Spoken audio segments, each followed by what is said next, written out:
Hey everyone, this is Foxmantis Radio. Breaking news! We got my buddy Paul Grubb here. Woo! Yeah, buddy. There you go. I'm so excited you're here, man. Do me a favor. He is a multi-talented person. He acts, he writes, he's a novelist, and you're also a musician, is that correct? Yeah, that's right. I have Wow. a little group in town. What do you play? Well, I play the guitar. I don't play very well, but I've been playing for 45 years or 50 Not very years well or something. for 50 years? Yeah, You've no, been, you'd like, think it'd get better. Mediocre at best. But I pull my part and Yeah. sing. I'm generally, Okay. I'm a singer is what I like to be. So what do you sing? But I paired up with this other fella, Bruce McKenzie, and he plays like lead guitar. Okay. And he does vocal backups. He loves to do that sort of thing. So we've got a great, we've got hundreds, scores of songs that we harmonize on. The old Really? standards like the Beatles. So you do the cover Turtles. stuff? And we've been doing that for 8 or 9 years. We're called Double Bogey. Double bogey? And What does that refer to? We've played around town. Well, it's more a golfing term. Oh. So see, I don't when know. Are you a golfer? No, but I golf. You dabble in golf? Well, I dabble in golf, and I'll get to that story in a minute. But Okay. Bruce golfs. Say that 5 times. Can Bruce you? golfs, Bruce golfs, Bruce golfs, golfs. Bruce golfs, Bruce golfs. Very good, very well. that was And 4 times, He's but- a fine golfer. I dabble in it, but anyway, that was the name that we came up with. But I'm real excited because we have decided to expand our group, and just in the last few months, we got a bass player. Oh. And he's just an awfully awful. He's just awful. He's just an awfully awfully good. He's so awful that he's awfully good. Yeah, he's really good. Jeff's his name, and he plays the bass Bass and is his harmonizes. Oh, really? It's Jeff Bradford. So we've got now we've got 3 voices, and the part of the music that we love is really the harmonies. So Well, 3 what kind of music voices is it? into. Well, like I say, it's the Beach Boys. Uh-huh. You probably don't even know the Beach No. Boys. They go way back. The Wish Beatles. Have you this, ever heard of the California? Beatles? Like, Well, how's they it go- were how's all it go? popular back when I was your age. How about that? It was just like that, I actually. wish With I a I can't remember the East lyrics. Coast girls are hip now. They really, Yeah. that kind of thing. Sweet. But it's really nice because, I've always sung ever since I was a kid, and when back in my day, I'm a little older than you. No way. Not everybody had a TV, and then when you got a TV, it was the black and whites. We didn't get a TV till I was about 8, and when we got it, of course, we were glued to it. Our parents restricted it. You could only watch so much because it had some bad influence on you For and sure. stuff like that. Yeah. But one of the things that I loved about the TV was they had jingles for the commercials. And I would learn I guess everybody did, because that was the culture then. Yeah. And they only had 3 channels, so you pretty much saw the same commercials all the time.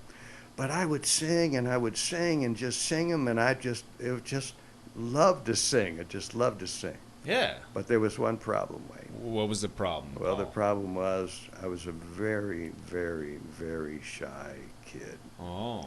So I would only do it by myself. I in was the there. room. I've done that. Yeah. Yeah. So when I got to into high school and get to be a young adult, I had friends who played music. They were like, "Well, if you could be in the band, you could be singing." I was like, "Are you kidding me? Singing a band?"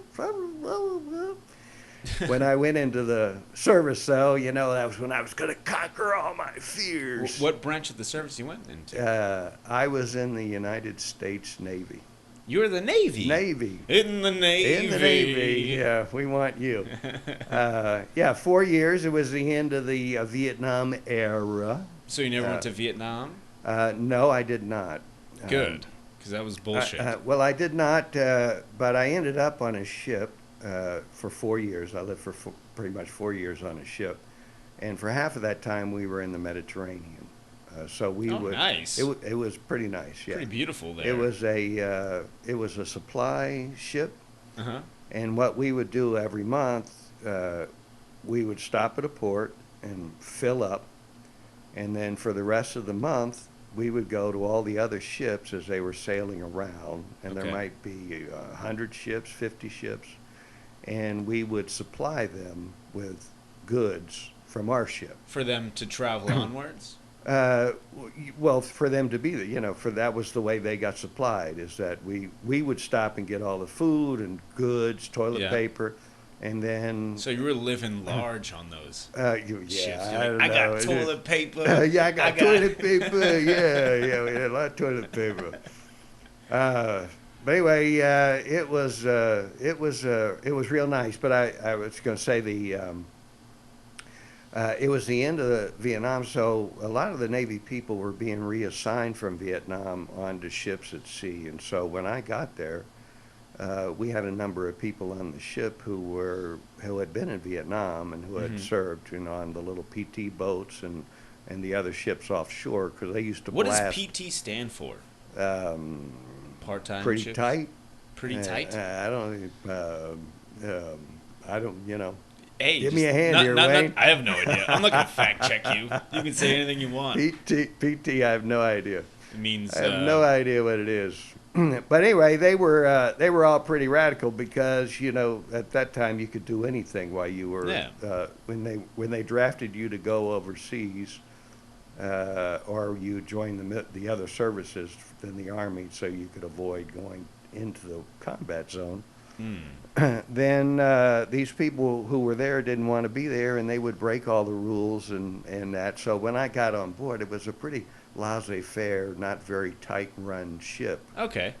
So it was nice. We had a nice feel and crowd to it. But over the 4 years that I was there, they tightened up. So after those 4 years of being in the Navy, what inspired you to do the other things? Did you start playing music after the Navy? Did you well, I went home for leave, and this was a great story because I went home for leave 1 week.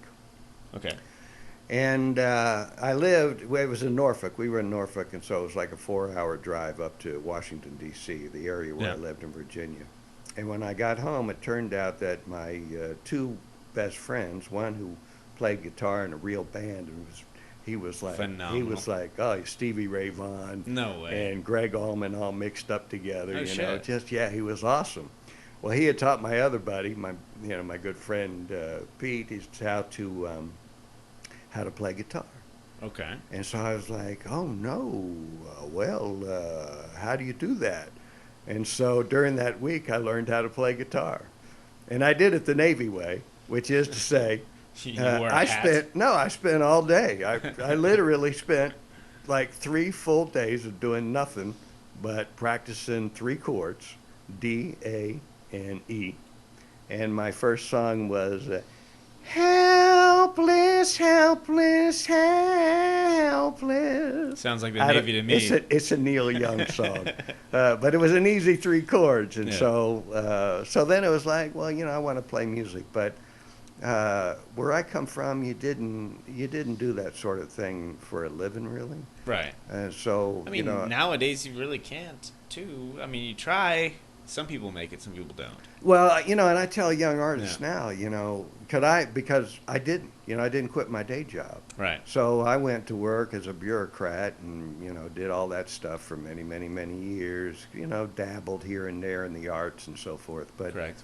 But now I'm working with a lot of young people like yourself who are just fantastic and just know some great stuff. And they're like, well, I think I want to do this, but I'm not sure about it. And I'm like, oh, man, just give it everything you got.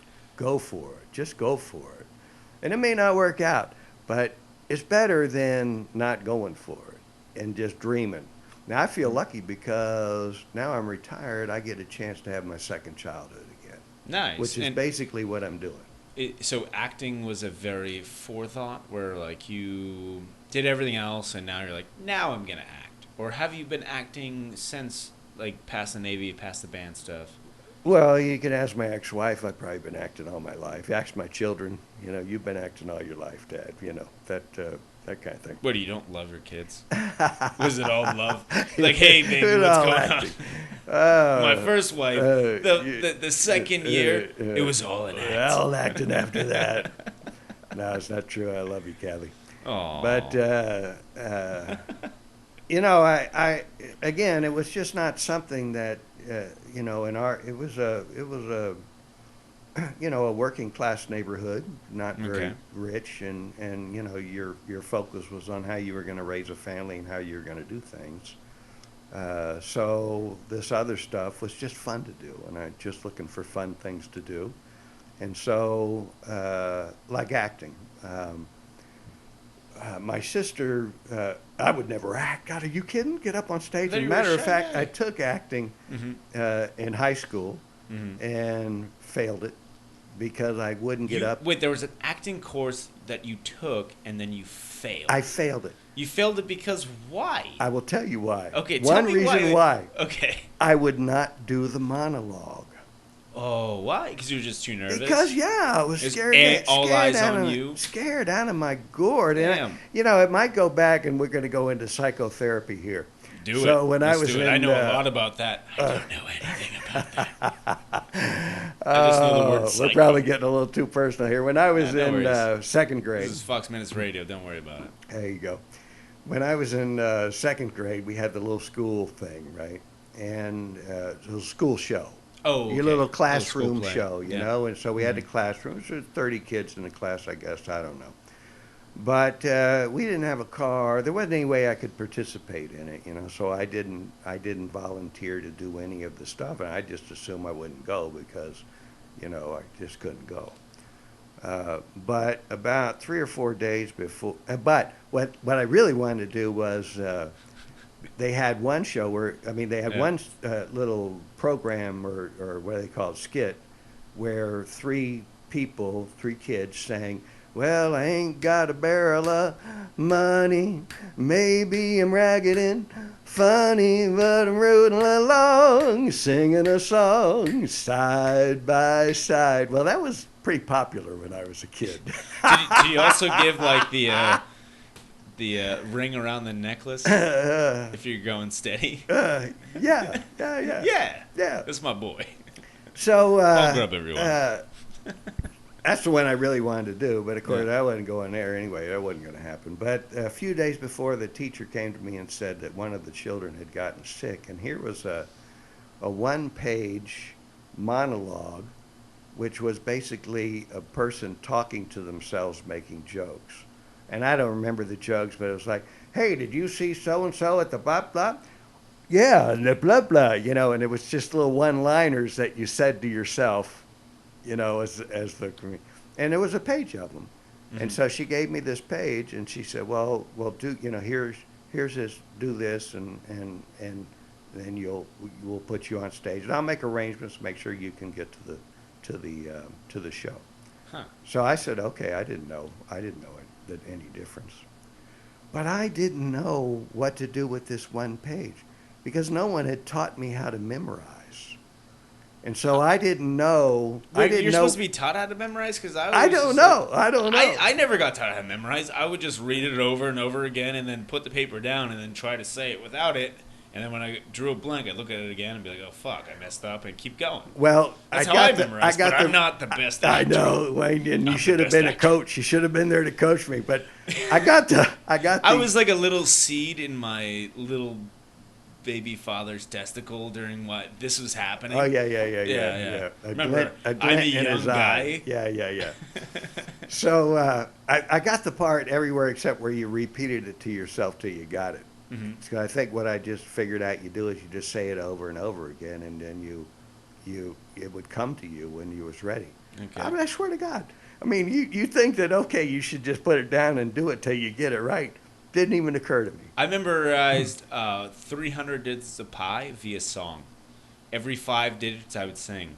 like 1, 3, 4, 5, 6, 8, 5, 2, 3, 9, 8, 7, and I would do that over and over again because there was a competition of how many digits of pi you can memorize, and I was failing geometry class, and I didn't do shit because after lunch, and I guess I had diabetes as a young kid, but I would just get so bored. What? I don't have diabetes, but I get so bored that I would just fall asleep during this boring lecture of geometry. Yes. And so I passed it because I came in second place because some fucking some fucking freshman in high school memorized 325, and I memorized 300 consecutive digits of pi. Wow, that is awesome. So every night before I went to sleep, I'd go 3, 1, 4, 5, 2, and then just like keep going all the way down to the 300s. That is amazing. And just sing it to you myself. Taught yourself that? I mean, you just figured that out on your own? I was like, I don't want to fucking fail this. I need to graduate. Did you have a particular song that you had in mind when you did it? No, it was just bum, bum, bum, bum, bum, bum, bum, bum, bum, bum. That is totally amazing. 300 digits. 300 digits consecutively. I am in awe. Without flaw, I did it. Yes. But that was like my biggest achievement in mathematics to date. I did that. That's pretty good. 300 digits. Woo! Of pi. There he is. Second place. And so I got a $50 savings bond. It was awesome. How many do you remember? None. None. 314. 314. That's it. I'm 31 years old. That was literally, I was 16? Do the math. I don't even know. Yeah. I'm great at math. It was 100 years ago, pretty sure. Right. Yeah. And look at your calculus now. yeah, it's bad. I'm doing podcasts to make a living. Fund me. Fund him. No, don't funding. Fund me. This is all. Fund him before he memorizes more pi. I don't want your money. If you want to give it to me, just give it to Paul Grubb, man. He needs it. No, I don't need the money. You don't need the money? No. No, I need the money, but I don't need the money as much as you. I don't need the money. Look at this place.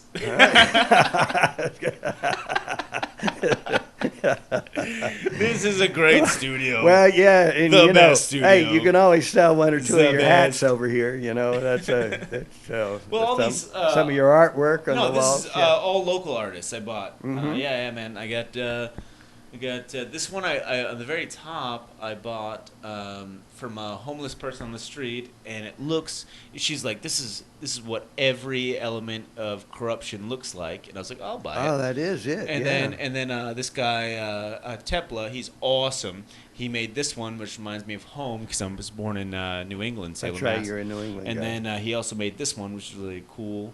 I don't really believe in ghosts, but it looks like a little specter. And then she's flying or lying. I can't and this tell. lady right here made this mantis, and then made the little fox over there above my bed. That's all. Both of them are all like pastel. He's got a fox. Oh no, this is watercolor. He's got a fox above his bed. Foxmantis, baby. You be careful. Watch out. He's got a fox above his bed. I'm gonna fox the shit out of y'all. I don't know what that means, but you know what it means. It's gonna happen. Sooner or later, it has to happen. We got to see your face better. Hold on a second. We've got too many mics. This needs to go.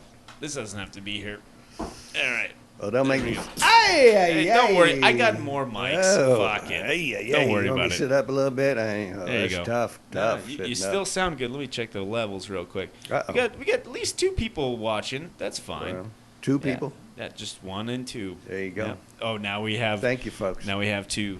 We still have 2. I don't know who they are, but thank you, folks. We'll take questions. If you want to ask questions, just type above, and I'll read them eventually. I don't know. Paul Grubb, everybody. He's the best. Yeah. Yeah, so anyways, so you started the acting bug when?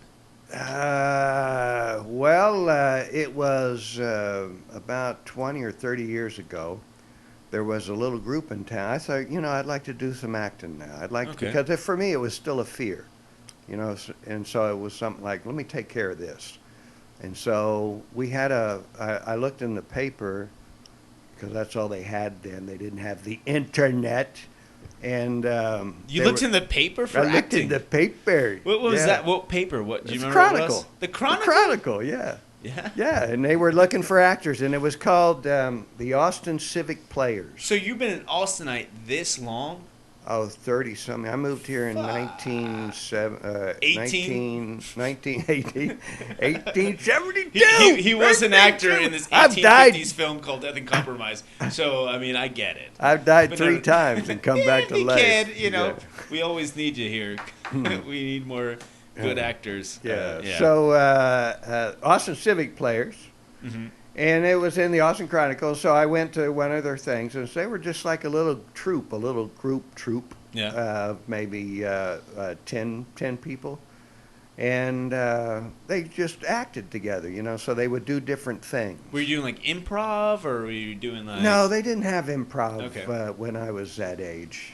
Oh yeah. Oh yeah. Improv's relatively new. That's right. Yeah. So no, it was serious acting, you know. And I remember my first bit was to get up and do Hamlet's "To Be or Not to Be." Oh yeah. You know. Not two's the question. Oh, and they Whether just it's tore the me mind's apart. eye, yeah, for sure. They tore me apart. It was just Oh. humiliating. But we got to be good friends, and so we did several plays together, and it was a lot of fun. But as a sort of a group that was just getting together, it was just real hard to get the resources together to do these plays, and then people moved on and went here and there, and so that kind of fell apart, and I didn't get back into it. I will say in college though, and I went to the University of California in Santa Did you? Barbara. Oh. Oh. Are you a Cali guy? No, well, Were you born and raised in Cali? no. I went. Let's to, do origin stories. Paul Grubb. Where were you? Origin story. Where were you born? I was born of the speck of a fly's eye. That's such old man gibberish. I was born in California. You Come were to think, born I in was born in California. Yeah, okay. Born in Long Beach, Congrats. but hey, Oh, okay. but my mom moved right after I was born, and we moved to Washington D.C. So Okay. you know, I never really had any California kind of connections. And then we lived in the city for a while, and then moved out to a suburb in Northern Virginia, Oh. and that's where I grew up. In a place called Falls. Kind of have a little southern twang. Falls Church, yeah. Oh, Yeah. you know, I got to Texas and everybody goes, "Where are you from?" I said, "Virginia," and they're like, "Oh, a Yankee." Nah, I'm like, "Are you Virginia to kidding?" me, I'm from New Hampshire and Massachusetts. Well, Like, see, you understand because you you're were not part a of the fucking- original you're not a 13 fucking states. Yankee. Yeah. But I'm like, "Are you kidding? Richmond was the capital of the Confederate States." People don't understand. If you can't, I'm not a Yankee. Yeah. Yeah. So I lived there anyway. It was back during that heyday of the '60s and the '70s, and I had an older sister who was 8 years older than me. Okay. So you remember it was all sex, drugs, and rock and roll, right? That I was wish back- I did. Yeah, well, I remember Reagan putting a stop to that. yeah, Reagan was sometime after, but you know, yeah, you're catching I don't up. know. I'm stupid. Fact check me, motherfuckers. Yeah, fact check this guy. Well, I may be wrong for that. Anyway. It was Nixon. No, I don't know idea. Anyway, when I went into the service, my sister by that time had a child, and she had gotten very kind of radicalized, if you would. You know, Okay. that's caught up in that movement. And so In the her- 60s? Yeah, and her Damn. husband decided to move to San Francisco Okay. because that's where it was happening, you And know. then she found San out he was Francisco. gay? Yeah, kind of. Nice. Cha-ching. No, it turned out I she was gay. But, you know. Poor but, dude. I feel but, for you. you know, it's a long, complicated story. We're probably not going to go there, but. No, let's don't go. My aunt was gay. We can segue into it, but let's not. Yeah, how about your aunt? My aunt was a lesbian. When I was a kid, I remember I was like 7 years old. We moved to Lee, New Hampshire, and I go into, we were living in a duplex where my mom and this guy who had like a 3-acre farm lived, and my aunt had the other side of the duplex where she had this little downhill. We went sledding and stuff in New Hampshire during those seasons. Yeah, sweet. And I remember going to her house, looking on her wall and seeing her and her girlfriend, and she was in a suit and she was in a wedding gown. And I was like, huh, That's weird. You guys playing dress up? Like, I had no conception of gay or lesbian. How old are you? I was like 8. 8 years old. I didn't know what gay was until I was 10. And nobody in, I think, New Hampshire knew what gay was. Until we had a horse trainer that was super gay. Yeah. Okay. Yeah. All right, we got to take a little break here. Yeah, we're taking a little break. That will do. There we go. All right. But yeah, I mean, it's just one of those things, you know. But, well, gay's good. Gay's fine. We got to that point where that was a thing. But at any rate, so what happened is my mother ended up moving out there with her, to be with the granddaughter. Okay. And I was 20, 21, 22. And I was just getting out of the service. And so... this is in the 60s? This was 1977, 78. Okay. This was the disco era. Oh, Woo! shit. Yeah, baby. Did you get into it? Oh, yeah. Were you on roller skates? Was I? No, I was born in 86. That was a long Well, walk. you could get retro on it. You know what I'm saying? Retro. That was cool. But anyway, my mom moved out there, and so I was like, I had heard that school was free out there. Of course, I was in the service for 4 years, and it occurred to me after 4 years that I was still a peon, and there were people who were my age now, 24, who would come on board the ship, and they were in charge of everybody because they had been to college. They were the officers. Wow. Right? So there were people who were like 40, 50 years old who were enlisted people, and these guys would come on who were like 22, and they'd be in charge of everybody because they had been to college. Right. And I had just spent 4 years in the service. And so I said to myself, well, if I just spent 4 years in college, then I could be in charge and I wouldn't have to be doing this bullshit. Yeah. And so I heard the school was free out in California, and it was. And so I went out to California, lived with my mom for a little while, and then went to school out there and got my This is right after the military or before? Yeah, right after the military. Okay. Yeah. So it was just a way so I wouldn't have to be the low man on the totem pole. It's nothing worse than being the low man on the totem pole. Well, I mean, my roommate, he's did school in France. He does National Reserve still, but he went to college and he's an officer in the Army. There you go. Yeah. So like, education does help everyone. So get an education if you want to be like not. Well, I say that. But then, like I said, there's many ways to get to where you need to go. I that lesson has been imparted to me. My best friend growing up, the guy who I learned guitar with, is now a very, very well-to-do businessman who started his own company and is doing just phenomenal. And he's probably the smartest guy I know. He's a genius. Let's get him on the podcast. Get him on the podcast. Yeah, and he's built this empire and taken care of himself. And is he a scientist or what does he do? No, he's a contractor for the government. He installs wires for the government. For let's government. not bring him on. Well, he lives in D.C. Let's bring him on. Yeah, bring him on. And he works on top secret facilities. So shit! I love conspiracy theories. Do you have any conspiracy theories you want to talk about? Sure. That won't. Hell yeah! Fuck yeah. Man, are you kidding me? Yeah, no, I'm not kidding you. This whole world is full of that, dude. Tell me something. All right, here's my latest one. Now, I don't know if it's true because I don't knows if they're true? I don't have the resources to discover whether they're true. Neither do I. I'm just a guy in my room with a mixer, and I get to talk to cool people. It's like, fuck yeah, let's do that. So here's my latest made-up Are you making this up, or do you have any factual evidence that might conclude to this establishment? Nobody has factual evidence of anything. Oh, That's how facts. Good they are. Oh, okay, what is it? I want to know. Okay. Here's my latest, so this week. I've gotten allergies, and I never had allergies before. I lived here for a long time, and only Austin, within Texas. the last. Those you don't know, we're in Austin, Texas. 7 years in Austin, Texas. Yeah, and people tell you move to Austin and you might not get it at first, but sooner or later you're going to get. I'm 5 allergies. years and now I'm starting to get them too. Yeah. So you get allergies, and I just come down with a bout of them. But here's what I'm thinking. Okay. And maybe there's no way to prove it, But they're spraying all these chemicals all over the fields of the Midwest, the breadbasket. And they're using all this genetically modified GMOs, stuff. yeah. GMO. So when the spring comes, you get these blasts, because we're situated in the way we are weather-wise, we get wind sweeping down the plains. Oh, yeah. Through the mountains there, through the we're in the hill down the country mountains, for through sure. the plains, Yeah. down to the Gulf.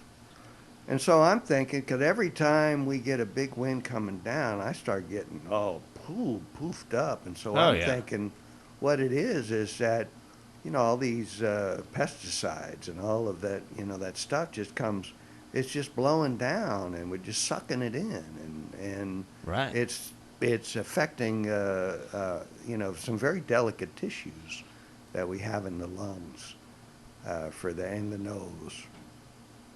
So that's my latest conspiracy theory. Although I don't think that's a conspiracy. I think that's. I just think it's like it's like the Gulf Coast, the Gulf of Mexico, and the Mississippi River. There's some shit going down there because all that spin-off that stuff goes comes down right the down Mississippi. the river. Yeah. Pools into the Gulf. And I lived on Captiva Island when I was in my 20s.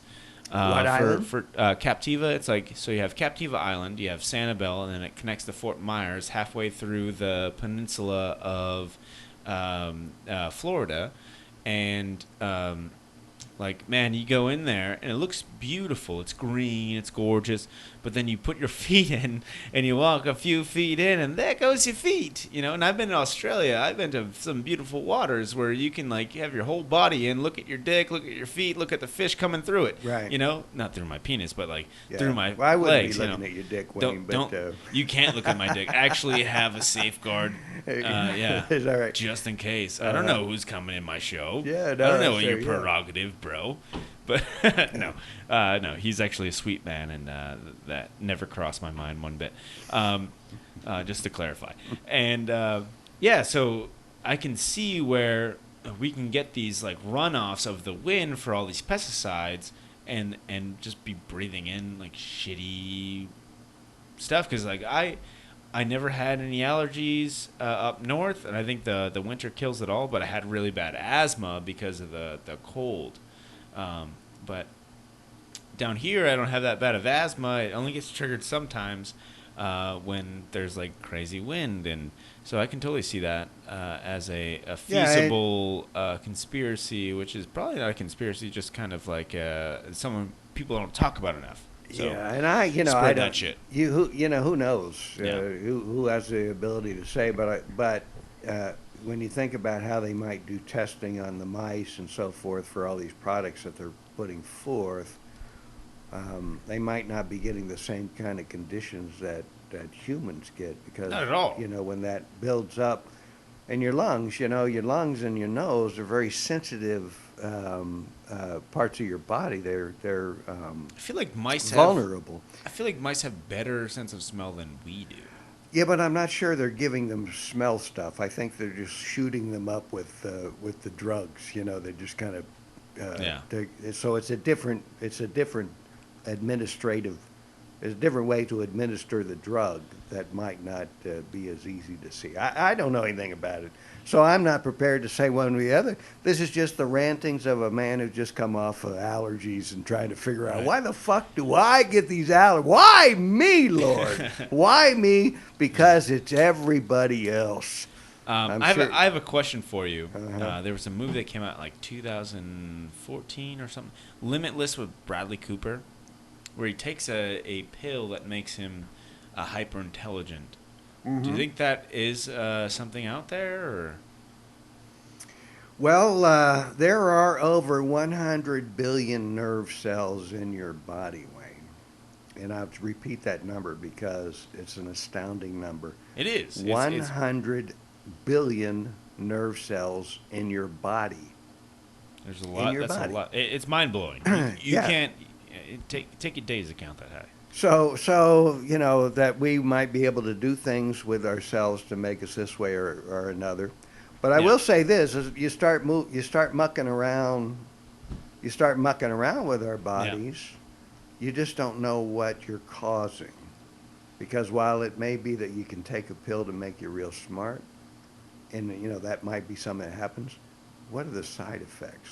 Because it's never whatever it is that's done to you always has a side effect, and it always seems to be bad. I feel like if you're taking a brain pill that makes you so smart that I feel like it should nullify any chances of you procreating.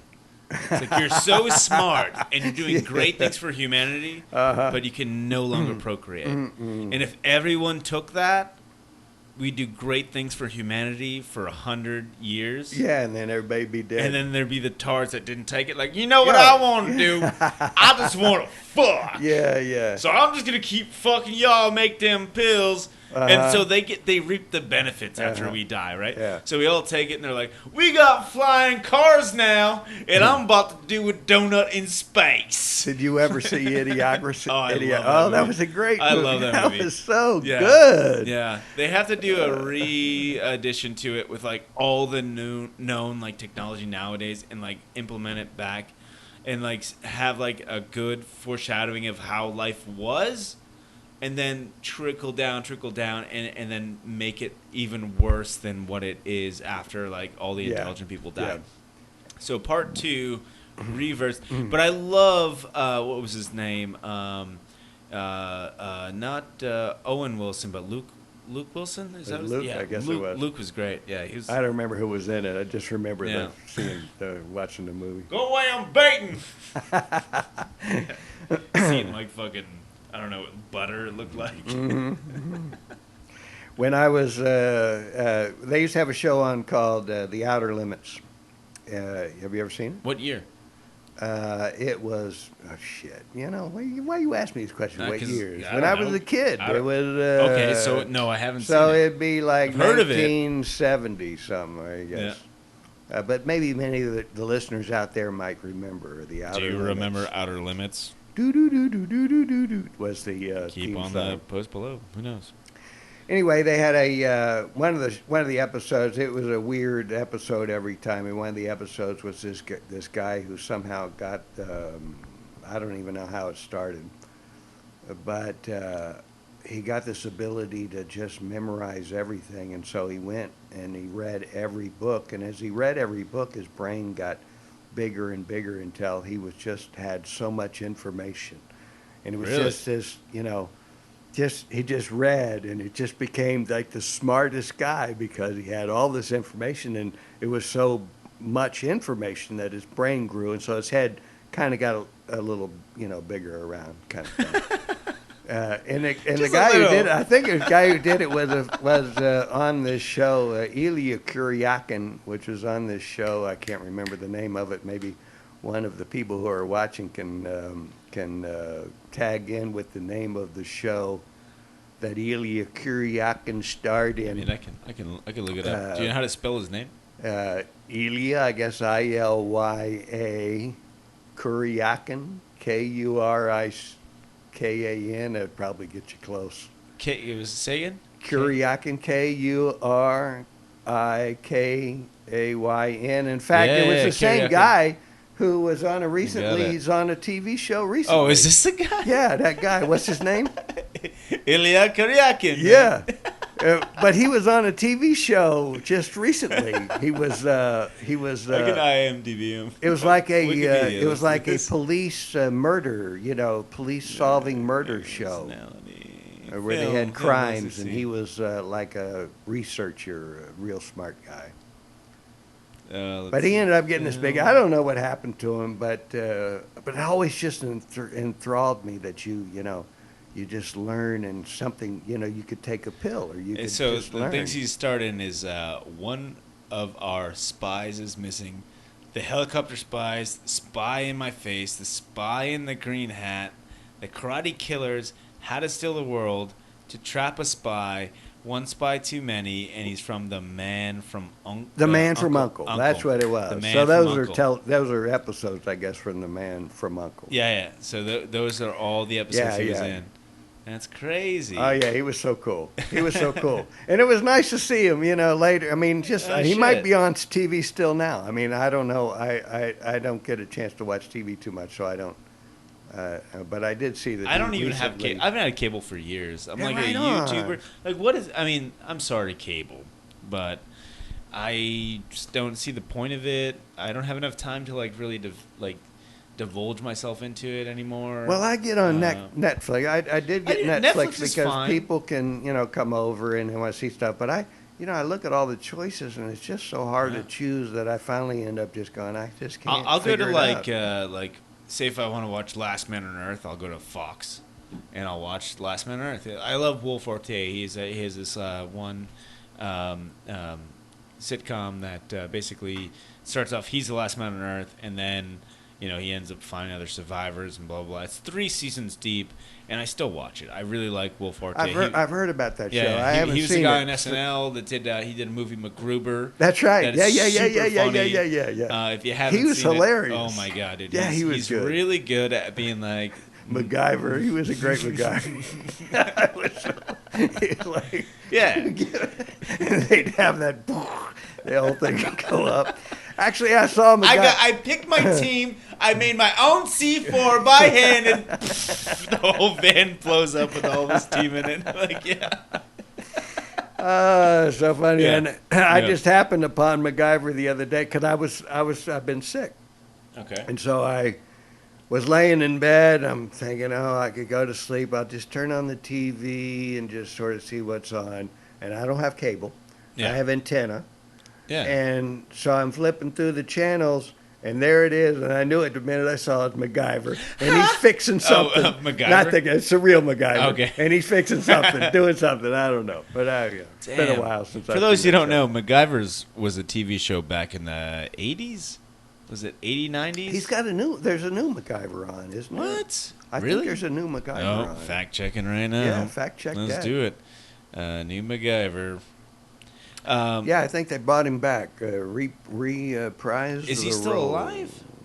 No, it's not the same guy. Oh, that's sad. Did he die? I don't know. But what's that guy's name? Who the funny guy from Saturday Night Live? Will Forte. Yeah, Will Forte. He's just hilarious. I love that guy. Yeah, he was one of my favorites.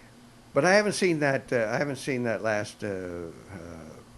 Was it The Last Man on Earth? Is what it's called? Yeah, it's called Last Man on Earth. Yeah, you should check it out. 3 seasons deep. They're still going on.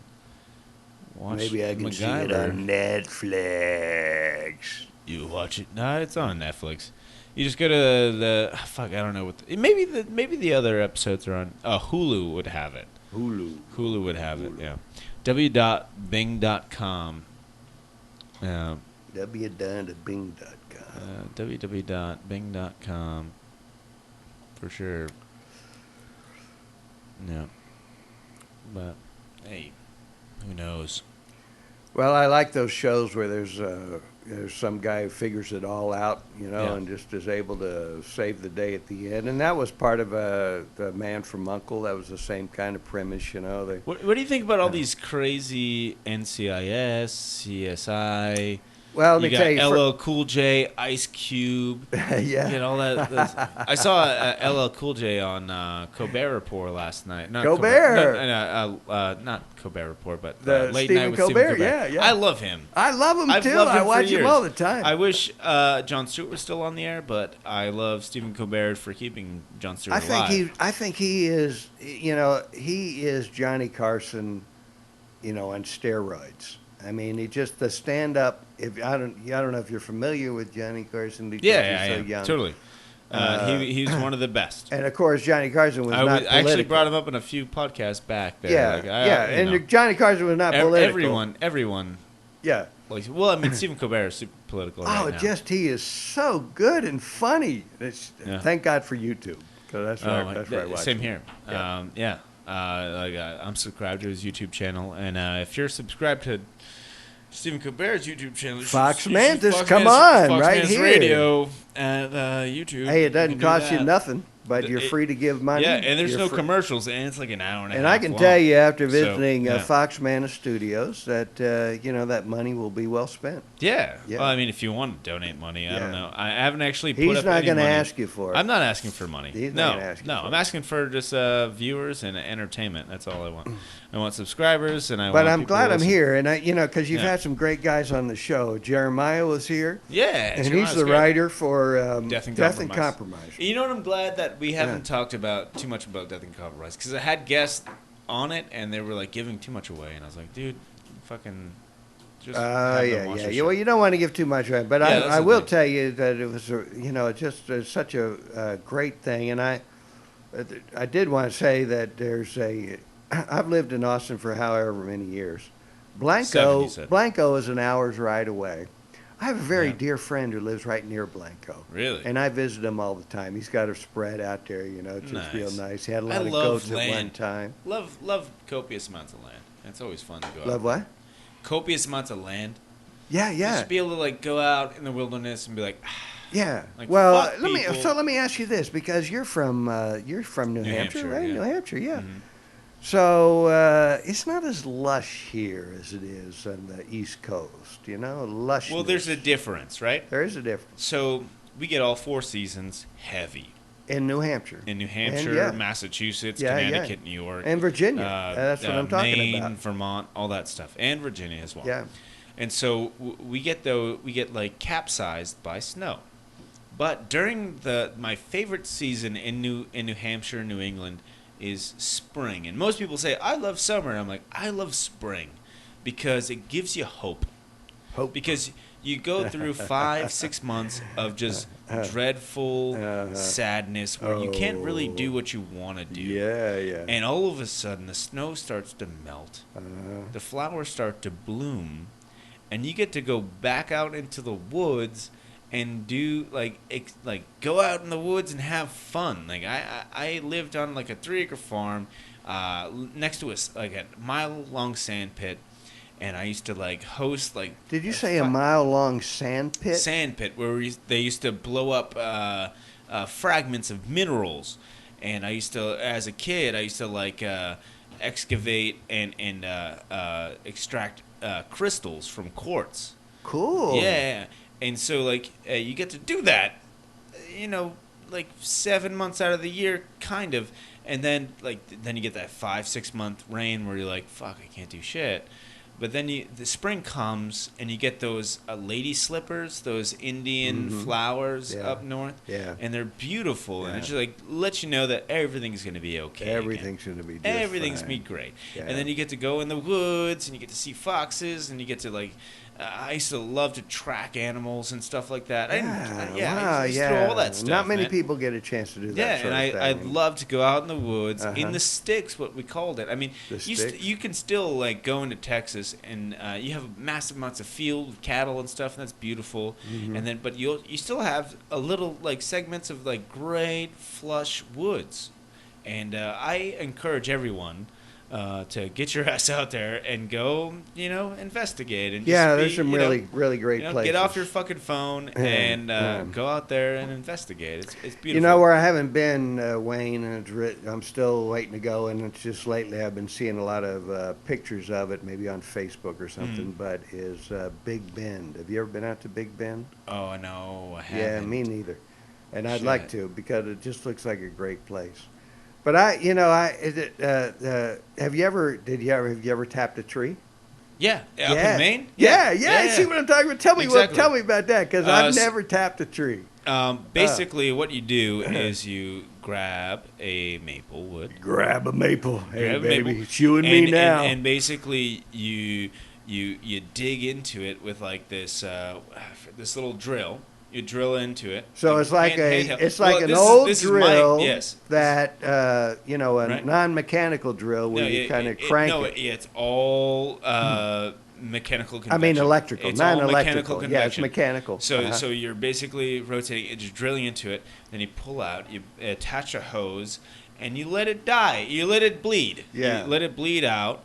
And then you saturate it, distill it, and you make syrup. I That didn't get is too sweet. far, but I definitely got to mechanically dig into a maple tree. Yeah, boring the hole. Yeah, just boring it. Yes. Yeah. And it was really a cool experience. I did that. I think it was up in New Hampshire. That was a field trip. Yeah, there you go. Hey, everybody! Let's go. Did they have corn mazes up there?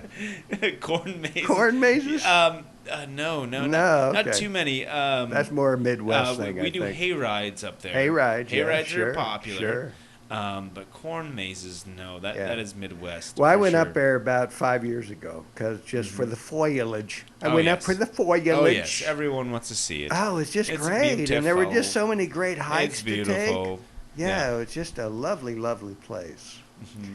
Well, unlike New Hampshire and Virginia where I grew up, it was 3 months for each season. So it was 3 months of winter, 3 months of summer, 3 of spring, and 3 of fall. Yeah. So it was really nice, because you just, if you got tired of one, and then you just waited for the next one come right along, and it was no problem. I don't know, man. The way I remember it was like 3 months of summer, a month and a half of spring, and then you have 3 months of fall, and the rest is winter. Yeah. Yeah. It's a good winter, though. Did you hang around town where all the old men sit out in front of the local store and play checkers in the cold, or inside next to the potbelly stove playing? Where did this happen? Jesus Christ! I don't know. It's like a. Did you hang out with Saturday Post? While you were down here, did you ever hang out with the Mexicans playing dominoes? Any day of the week. I have not. But I don't know. Yeah, exactly. Yeah. I'm in the same boat. Okay. Mm-hmm. Man, so. Well, I know they do it because I saw it in movies, and the movies never lie. They don't lie. They don't lie. They tell half truths. But I do want to plug our little show coming up. You were the assistant director. I was. It still is, right? Because we still have some. Who knows? I don't know. Maybe they got mad at me because of my stint. You know what? I wasn't there for that, but I don't. Who knows how that's going to go? I'm sorry if I'm bringing up a sore spot. I killed a baby. No, wasn't meant to be that way. If I'm not there, I don't care. I'll still support them. I love them. John Hall, Brian Elder. Can't wait to have you on the podcast. But I mean, if Jeremiah is going to be here, he wants to come back too. He already actually sent me something. But is it already on the show today? Is he on the show today talking about? Oh no. I had someone from the show called Jason Bowles. Jason Bowles. He's a brilliant scientist. He was actually on set with you, the really handsome, buff young guy. And he just said that, hey, now, snow is great. So he said that. So, yeah, that was, I don't know what time it was, but it was, during our podcast. So, but anyways, yeah. Oh, sure. Just a little bit. We'll take a little break here. Yeah. All right. Now you can take the rest. All right. It's all you. But yeah, so when did you come down here, Wayne? Why would you come down to Texas from New Hampshire? All right, there's a few reasons. Okay, one. A girl. No, a actually boy. not. I'm not gay, okay. but actually it does involve a boy. My buddy, Brendan Towell, who I grew up with in middle school, mostly high school, went to the Marines. He was supposed to come back. He did come back, and 4 days after he came back from the Marines for 4 years, he was on his motorcycle and got in a car accident and died. Oh, and man, I found out about that. No, Wayne. it's all right. I found out about that at a bar, and it was the only time I really cried at a bar. It was very emotional. Ryan Kobath, I will tag you in this. You haven't been to the right bars, I think. And yeah, so I was in Portsmouth, New Hampshire. I met this girl named I will not name because she has a boyfriend. She's probably married. But anyways, I hooked up with her in Portsmouth, and it was a very fun time. She went back to Austin, Texas. Hear about this news, and that day I call her, and I'm like, man, this is what's happening. I really don't know what I'm gonna do. I'm thinking about quitting my job. And she's like, well, why don't you just move to Austin? and you can stay with me. And I said, you know what? I'll see you in 3 days. I packed $500 in a duffel bag, and I've been here for 5 years. Wow. Yeah. I mean, that was just 5 years ago? Yeah, it was 2012 in August. Oh, well, Wayne, I'm just sorry to hear about your buddy. Hey, man, Brandon Toll is a beautiful man. What was his name? Brandon Toll.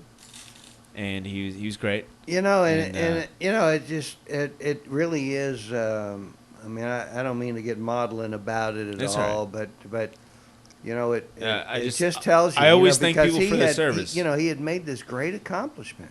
He had the world before him, and then boom, you're gone. And so, you know, if you're thinking there are things that you can do, if you're thinking whatever it is you're thinking that's holding you back or whatever, it's like don't. It's like just go for it. Yeah. Because you're gone, you know. So you just do it. Do it now. Do it while you can. Exactly. So that's why I just like up and left.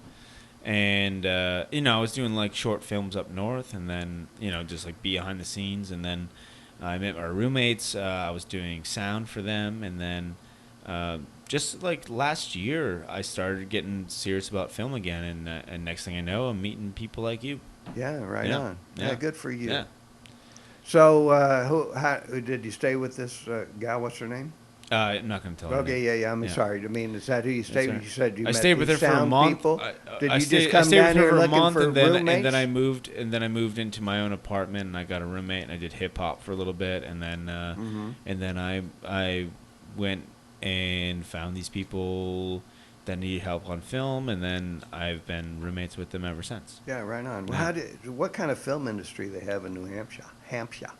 Short. The only thing is it done like short films. I met some good people, some like gaffers and grip work that do like Lifetime stuff. Right, and one of my boys is in Iceland right now. Like he wants to come to Austin. I'm like, fuck yeah, dude. I fucking need good fucking behind the scenes crew for sure. For future things, man. Like I'm always doing something, you know. I might not be active right now because I'm like I like to just sit here and interview people. Like I want to have like a good fucking time. Yeah. Just having actors, having musicians, having scientists, having like really intelligent people come on, and that's where I excel. Is like. Well, I don't know why you had me on then, but you're because a very creative guy. You're the oldest person I ever met in my life. You're very creative. Grow up. So is that what you're thinking? You just like to be a producer, director, or how's that? What's your what's your angle here, buddy? I'm going to be an activist against. Are you an actor? Child pornography. Do not do that. Yeah, I'm an activist against it. Yeah. No, anyways, that was a joke. You can do whatever you want. I don't give a fuck. But here on Foxmantis Radio, I want to make my empire as like Foxmantis Radio, Foxmantis TV, and then I'll do behind the scenes. Okay. On any film you want me to do. All right. I need to get I want more people involved with like films, so I can have like a crew. If you need anything done in Austin, I'll help you out. Well, you're in a good place, and it's I am so excited about the industry here, and if you call it an industry, there are just so many people who are into film and filming. And I just wish there was more incentive to do films in Austin. Well, speaking of incentive, of course, the Texas legislature is meeting and determining whether they're going to give special funding or some tax breaks to people who do films here, and so that's an important thing going on. Yeah. And so my actor friends, director friends, they pretty much know a lot about that, and if you should be active and vocal in that scene. To get that happening, but even if it's not, it's just such great. I mean, I've been blessed. I retired. I hadn't acted much. Okay. And just all of a sudden, I saw on Craigslist. I'm just looking through. What am I going to do? Well, maybe I'll do a little acting, and I see a call on Craigslist, and it says, somebody my age. I'm in the older range. Right. And, come down, and it's a student short film, UT, UT student short film. And so I'm thinking, well, I can do this, and it's scary because I'd never done anything like it before, but I figured, okay, let me try that. And so I printed off, and it said there would be like there auditions, and I didn't know how it worked. It said there were auditions in like 2 weeks. Okay. And so I printed off a piece of paper and set it on my desk. Well, 2 weeks later, I'm doing my tax forms. It was a Sunday. I'm doing my tax forms. You're just doing your tax forms right now? No, this was several years ago. It's like 4 years ago. Okay. And I was doing my tax forms, and I spent all Sunday doing them, and I'm finally done, and I'm cleaning up all the papers. Proud of you. And then I come across this thing that I had completely forgot about, and it was for this audition.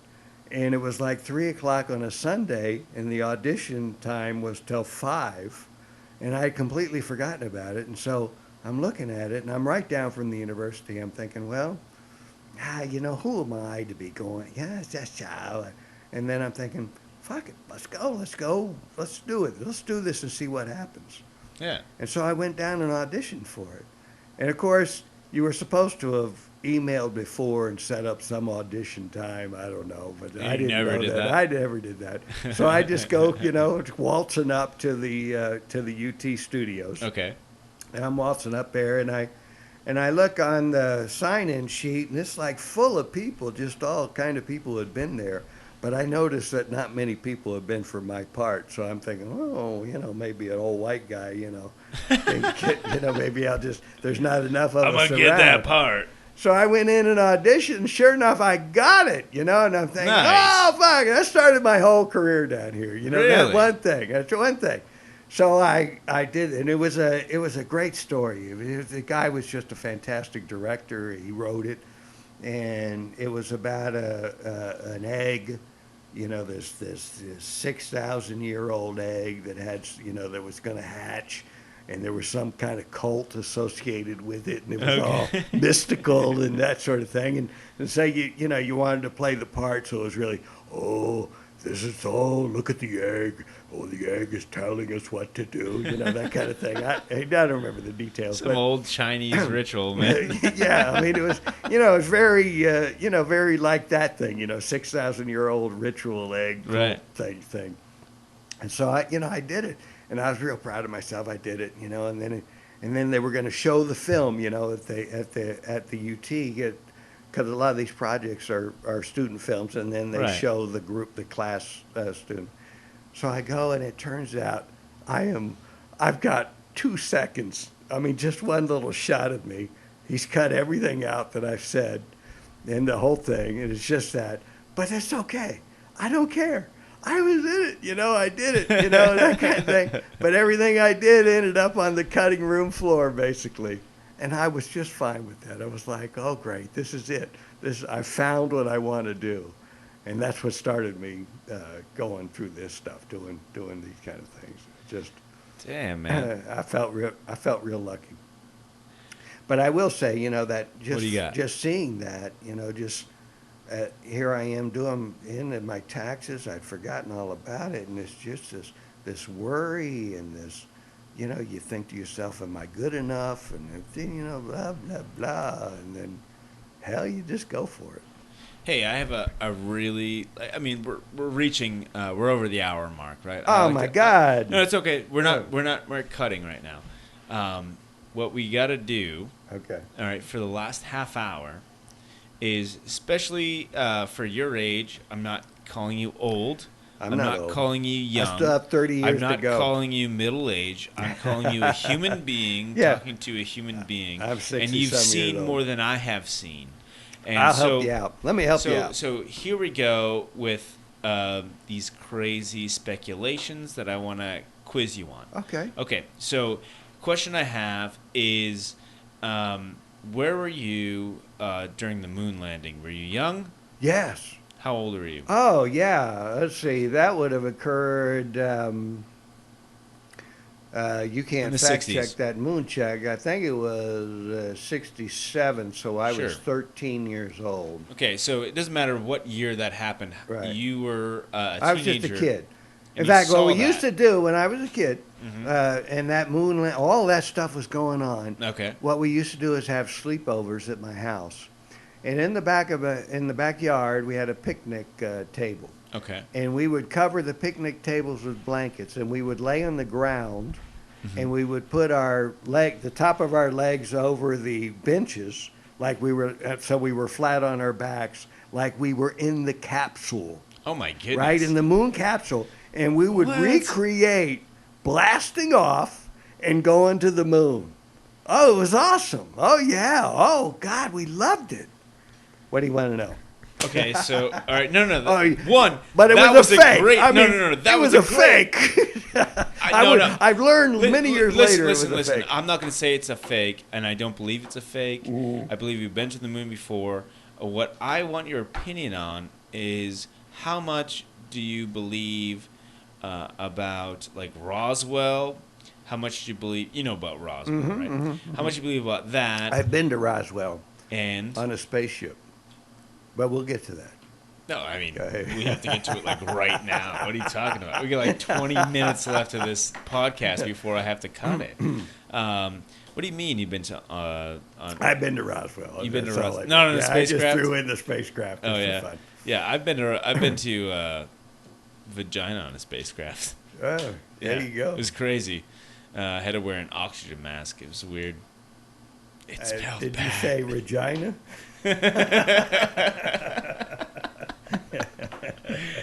Yes. Yeah, take you to the moon, baby, and back. Well, here's the way I feel about it, because it's here are the things. We used to think that the world was flat. We used to think.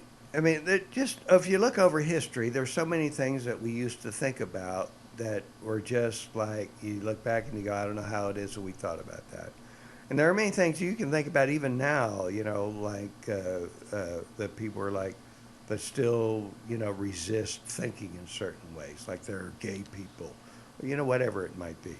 Yeah, well, there are gay people. The world is not flat. Yeah. But I'm and asking so you about, is there aliens out there? Well, so Do there you may be. feel I mean, about it? the scientists say that there are so many, and I was just looking at and posted on my website, Facebook page.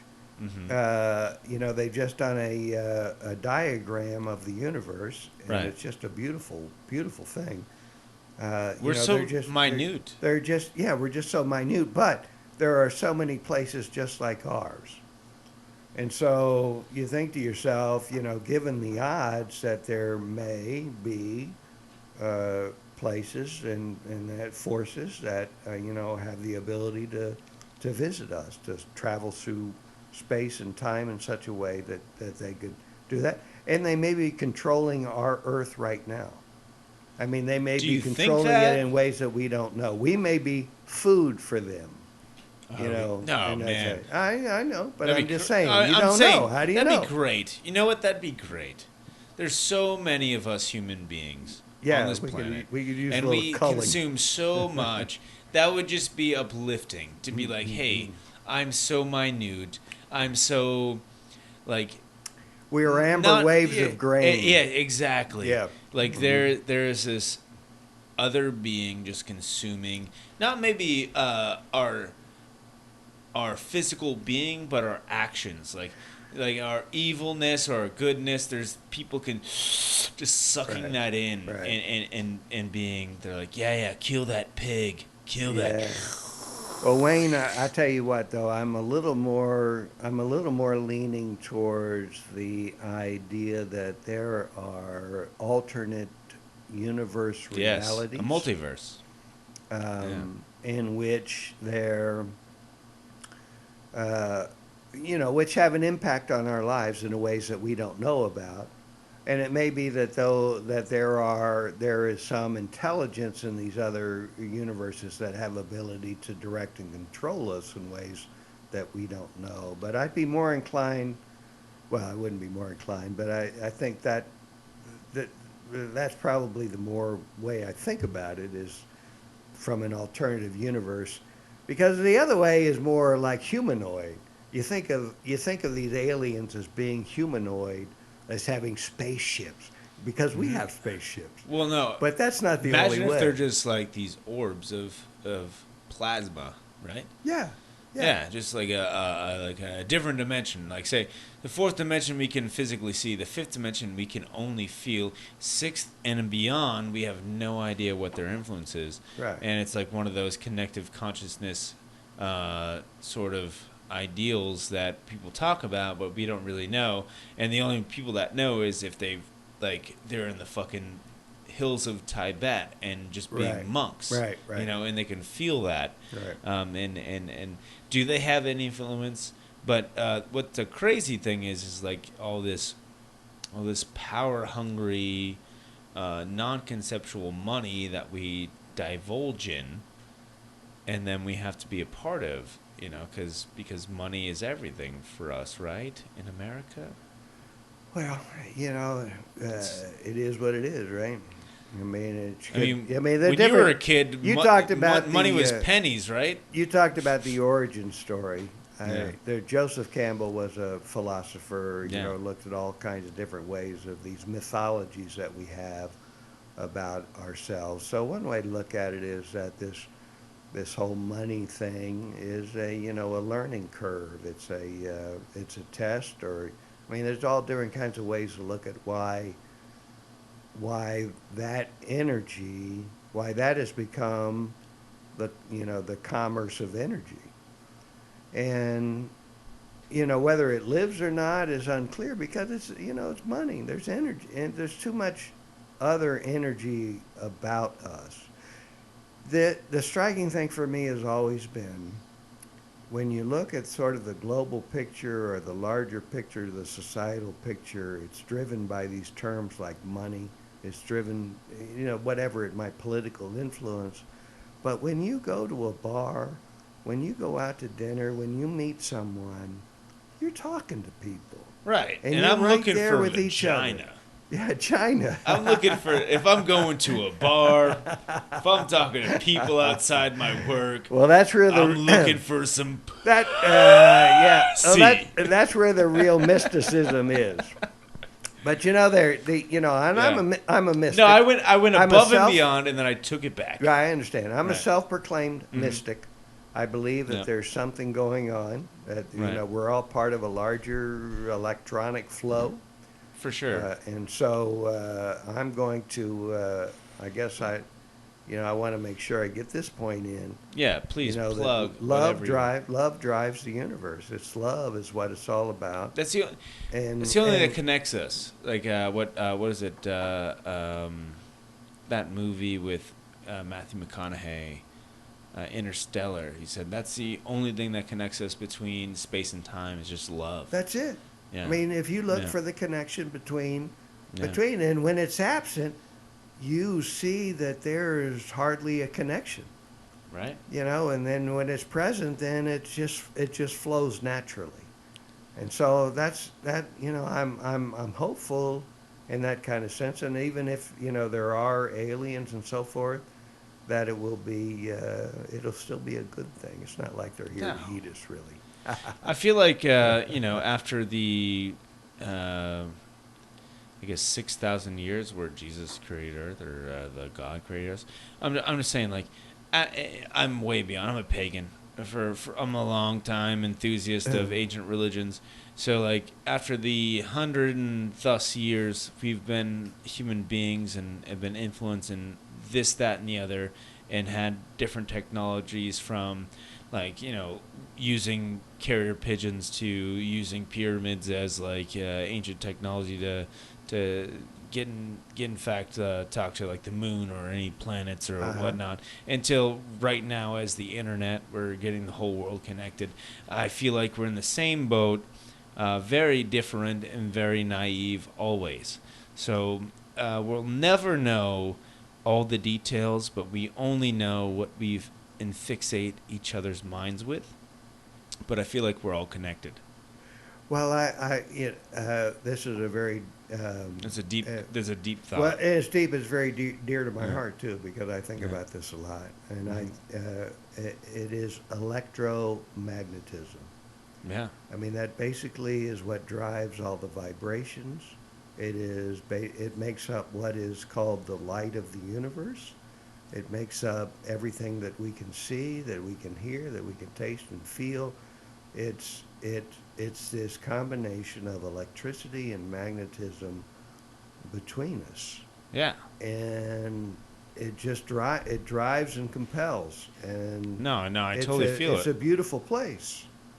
I mean, man. Uh-oh. No. He's looking at his watch. No, don't worry about it. Okay. No, it's all right. I mean, we still have time. Okay. All right, you don't want to go? You want to just stick? I actually have another guest coming in soon. Oh, do you? Yeah, okay. yeah. He's coming in you're around two-timing 9. me, huh? I'm not two-timing you. I'm not cheating on you. You came in early. You came in at 6:20. You're supposed to come in at I'm 7. your early bird special. Yeah. I didn't even get to make my bed before your ass came here. But you know what? I'm so glad you came. I seriously, on set of Death and Compromise, you were beautiful.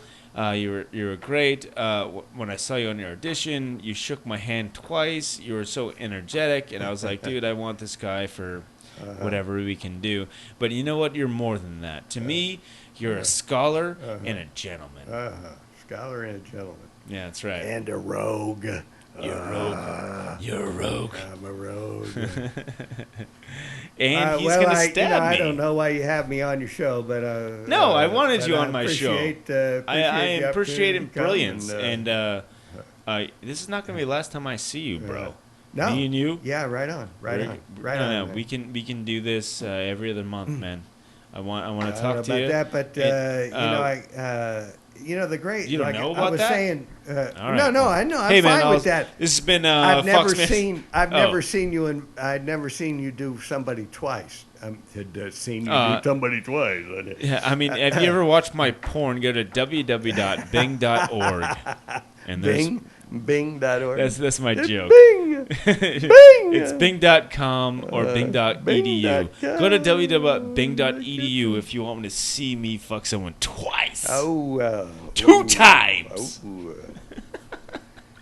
Well, you asked me here primarily because you saw me, we got acquainted through Death and Compromise, where I was acting. We still have some more filming to do there. For sure. And look forward to seeing that. I will say that was my first television series. Oh, okay. So I just, I'm mine just so too? excited about that. Yeah, mine too, working on that I'm so BTS excited about behind that. the But scenes. what I have, I went back and listened to several of your broadcasts. Not all of them. I have not listened to all of them. Yeah, some of them are shitty. I get it. Yeah, so I'm working on it. I'm a better interviewer as I go through the interviews. I'm glad I had you now. What I like about you is it's a conversation. It's you and me. Yeah. And, we just sort of discover each other while exactly. we're here. I didn't do any research about you except that I worked with you. Well, even if you did you. research, you wouldn't find anything because I'm under the radar. Damn, off the grid. Yeah. No, but they made me do that at Roslyn. If you had one thing to say about outer space and it's about Mars, do you think we should go or shouldn't go? And that's your opinion. Well, I think we will go. Whether we should or shouldn't, it's just something that we do. It's not. It's. How could you not? Basically. Do you have any children? I'm all for it. I have 3 grandchildren, 3 granddaughters. So. What if one of your granddaughters wanted to go to Mars? Would you support it? Disagree or what? She's your youngest. All the others have passed away, and she's the only one left, and she wants to go to Mars. And she's going to be like the only one up there, or is she No. She's going with a cast of 50 individuals. Go. Hit it. She's going to go. She'll never come back.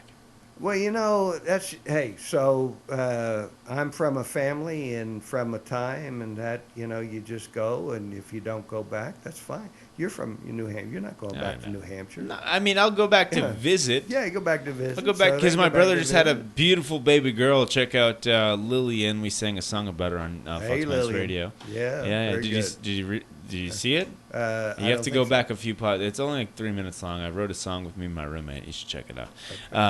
Okay. Just putting a plug in there because I'm the best. But yeah.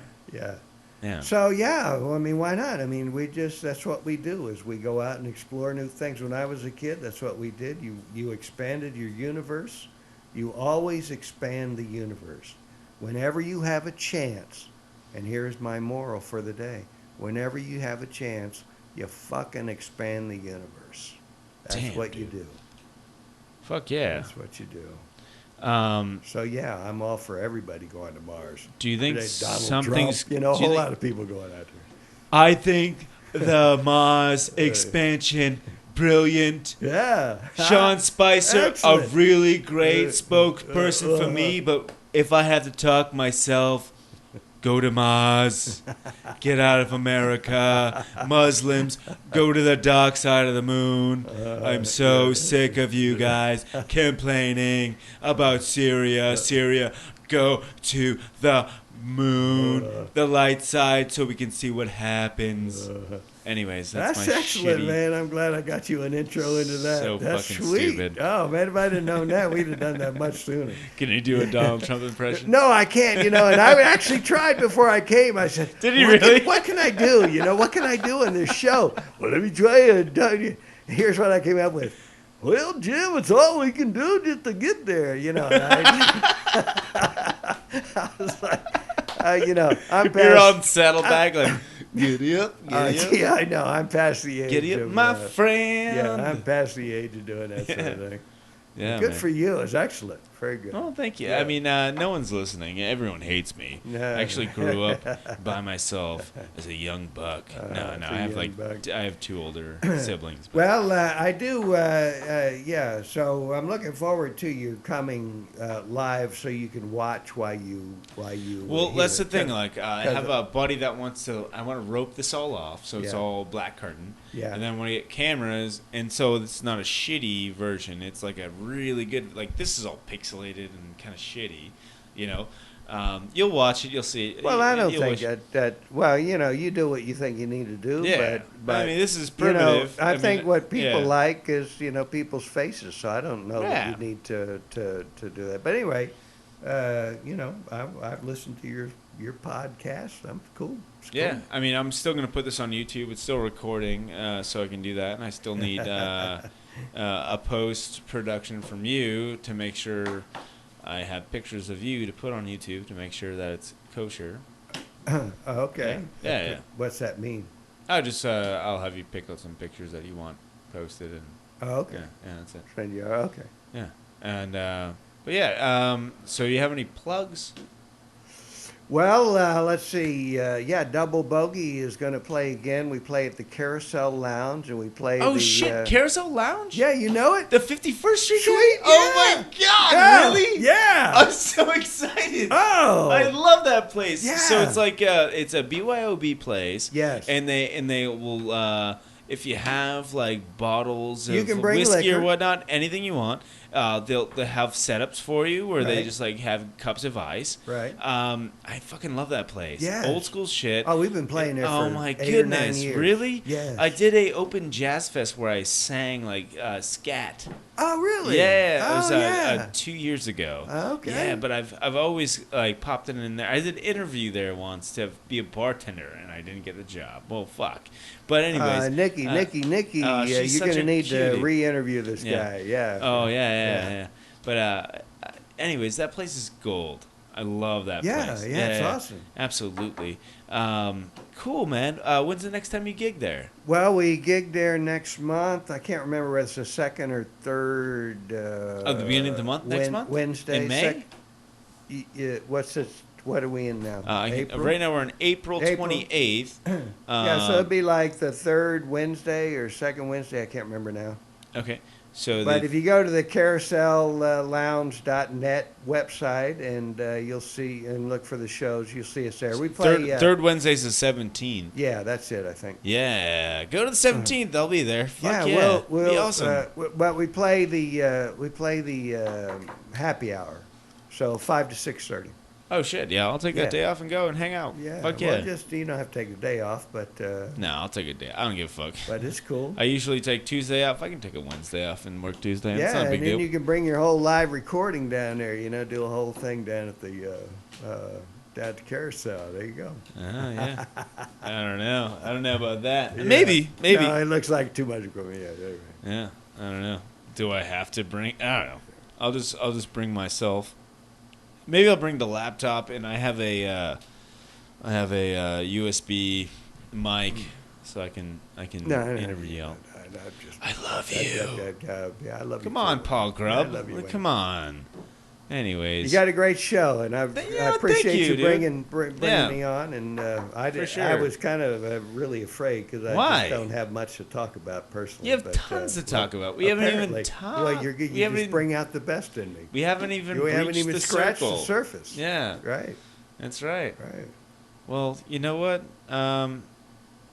Well, I'm gonna have to say goodbye then. Okay. That's it. Let's say goodbye. Let's do another book. I'll do a live show on Wednesday, the 17th. No. I'll put it on the. No, I'll do it. No, man, no. No, what are you talking about? It was just a joke. Okay. It's not a joke. I'll do it. I mean, I can literally just bring my laptop, and I can record on a straight up USB mic. It won't be as good as quality, but people can see it, and we can do it. So don't worry about it. We can do that. That'll be fun.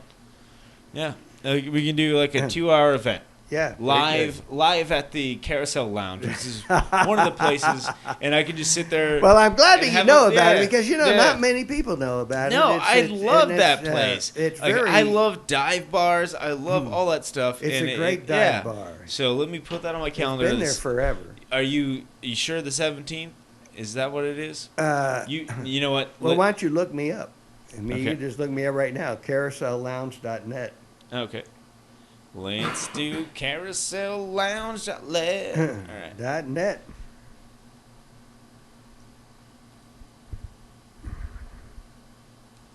Because I mean, they have supported the local music scene for many years. They're just such a fine venue. And not a lot of people know about it. It's a great thing. And the other thing is new artists who, want to come and sort of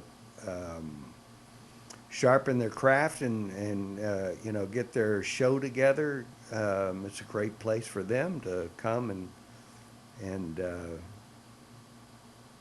get acclimated. We've done some evening shows there. We've been playing there for a good long time, 8 years now. And so we play once a month, every second. Well, you can just see right there whether it's the second or third Tuesday or Wednesday. I can't even remember now. Okay, so I'm on May. Yeah. And I got Iron Album 7 to 8 on Monday. No, it's 5 to something. No, it's we played in May. Yeah. So May is coming out. Yeah. And what's it called again? Double Bogey. It'll be Tuesday or Wednesday. It's at 5 o'clock, so it'll be like the first one listed, and it's like the second. Double Bogey, 16th. The 16th. Yeah, baby. That's a 16th. Tuesday then, that's a right? Tuesday. And I have Tuesdays off normally. Oh, right on. Fuck man. yeah. That's even better. Yeah, dude. Yeah. Oh my the universe has provided. We're it going. opened Oh up. yeah. Foxmantis Radio live at the Carousel Lounge Tuesday the 16th, and we're gonna see the Double Bogey at 5 p.m. Yeah. Fuck yeah. All right, I'll be there for sure. Yeah, no right worries. on. Thank you. Oh, Thank you so right much. on, dude. Oh yeah. Awesome. Yeah. Awesome. Yeah, all right, man. A lot of fun. Well, this has been Foxmantis Radio. We're gonna conclude real quick, right. And well, thank you, Wayne. It's great being here. Not a problem. Bye, guys, and say goodbye there, bud. Goodbye. Oh, that's goodbye. My boy. Yeah, but we're still going on. We're still live. We're still live. We're still live on YouTube. We're still going. This is like a buff feed. Are you sure you want to talk for a little bit longer? We can still do it. Yeah. I'm just getting rid of the cameras. When's your buddy coming in? Your next person? I don't know. Let's see. He should be here. I told him 9 o'clock because I wasn't quite sure. Well, I ain't got till 9. Yeah, I go about 10 more minutes and then I got to go to the bathroom. I got to pee too, so don't worry about it. No, I can hold that. Or you can just go pee right now and I'll talk for a while and then we'll just switch and go off go ahead. on. Yeah, that's fine. Hey, all right, everyone. let me tell you. All right, tell me something. No. Do me a favor. Tell me your favorite story about death and compromise and why you stayed. Because I know there's a long waiting time. Right. And what made you stay on board, and what was the best experience you had on Death and Compromise? Right. Well, Wayne, it was we were going to shoot for a week or so, and it was they had various scenes going on, and some my particular scenes weren't like every day. And I wanted to come down. I have a friend in Blanco. I was going to come on down and take a look anyway, but then I was thinking, well, that just gets in the way of everybody who's acting. But the fact of the matter is, I love filming. I love the process of filming. I love everybody who's on board filming. You got the sound guy. You have the people in the back like Chris who, are setting things up. Richard's driving the truck. We got all these different people, Josh doing the makeup, and all these people who are just, and, the other people who were acting, all working together to make things happen. And most of the time on set, people are setting up the next shot before and so there's a lot of waiting around. And you just didn't want to get in the way. But when I did get a chance to come down on the day that, that we were going to shoot one of my little scenes, it was just so cool just to hang around. So I just stayed and stayed and stayed and stayed. Got to know, because this is what I like to do, got to know the people I was working with and hang around. They had a nice this buggy barn down in Blanco. It's just such the fine place. I've been down to Blanco several times. I got a good friend who lives down there, but I didn't realize that they had a whole Western set, right there in Blanco at the buggy barn, where, put a little plug in, they also have 160 carriages from the Old West that are pretty much all in working condition and looking good. So it was fun just to hang around with the whole group and get to know the people, because otherwise, you'd be shooting the scene, and that's why I hung around. I would have hung around a lot longer but like I said, the first part I thought maybe I was be in the way, because there's a lot of stuff to do. You don't want to be interrupting anything. But I just love being in the process. I love being there and watching everybody doing stuff. And talking to all the people that are there. So I'm, I just don't want to be a pain in the ass by hanging around. But when I get a chance to hang around, I'll hang around for as long as I can. Well, you were great. Yeah. Like, just being on set and hanging out with you and talking. Like, you literally had nothing bad to say. You're very optimistic, and I was stressed out being an assistant director, just running around like crazy, and just to see your face, and you're like, hey, don't worry about it, I'll do whatever you want. I'm like, fucking thank you, man. Yeah. Jesus Christ. Well, yeah, it can be stressful because people have different jobs to do, and it's, particularly the ones who have to organize all that stuff. And I can appreciate where you're at, Wayne, because getting everybody in line and doing what they need to do. And well, I didn't do it alone. And then when they're there, I know. Yeah. I mean, everybody has their role. If it wasn't for Brandy and Brian Elder and John Hall, I don't know where the fuck I would be. Yeah. But just getting them there and just running around. It sounded like crazy. I appreciate they gave you the opportunity to do this. I mean, it sounded like that it was, that you got a chance to do something you hadn't done before, or. Well, I've done it, just not on that scale. Yeah. And not with out. So I'm more of like a on-set AD more than a pre-production AD, and they needed a pre-production AD, and I didn't have that talent.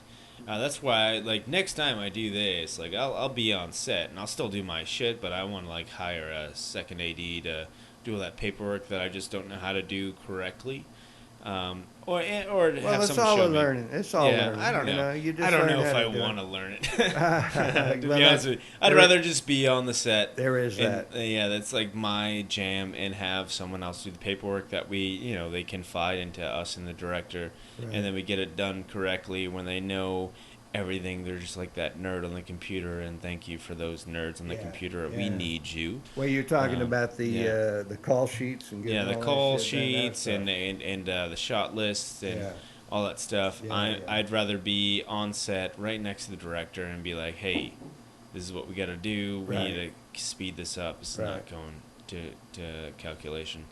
But yeah, I mean, damn. Well, it's a lot of fun, and what I'm really thankful for myself, Wayne, Mm-hmm.